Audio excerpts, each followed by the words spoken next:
Another day of repairing rust on my 1985 4runner. Today I'm working on the rear passenger area behind the wheel opening. I've used masking tape to cover the entire repair area that I want to cut out, and then lightly sprayed over it with some paint. And that leaves me with a good crisp outline to cut inside.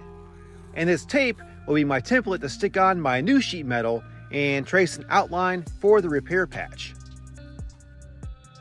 The bottom edge of this panel is paper thin, a common rust area on the first generation 4runners.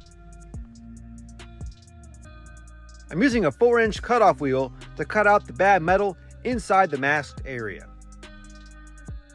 And the 4-inch cutoff isn't precise, but it gets me somewhere in the ballpark.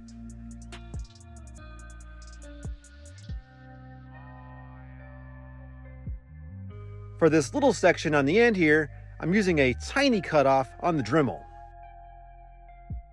Now I'm going back over the cut edge with the 4-inch grinding disc to remove a little more material, and even this still isn't 100% precise.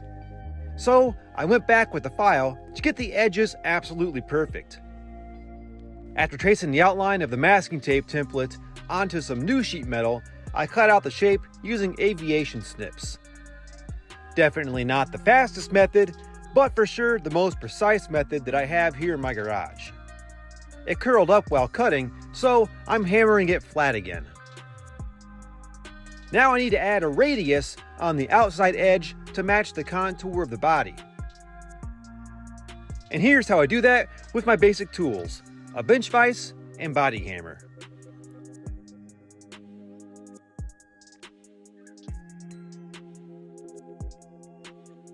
Before I weld in the repair piece, I'm cleaning the edges inside and out with a stiff wire brush on the drill. I started tacking in the center because the fitment was perfect.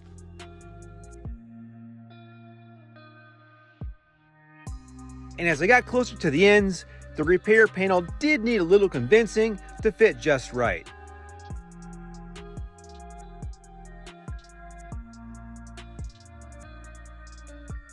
But overall, I was really happy with the way this repair turned out. With my basic tools, this took about 4 hours from start to finish. Next, I'll show how to replace the rusty rocker panels on this 4runner. Thanks for watching.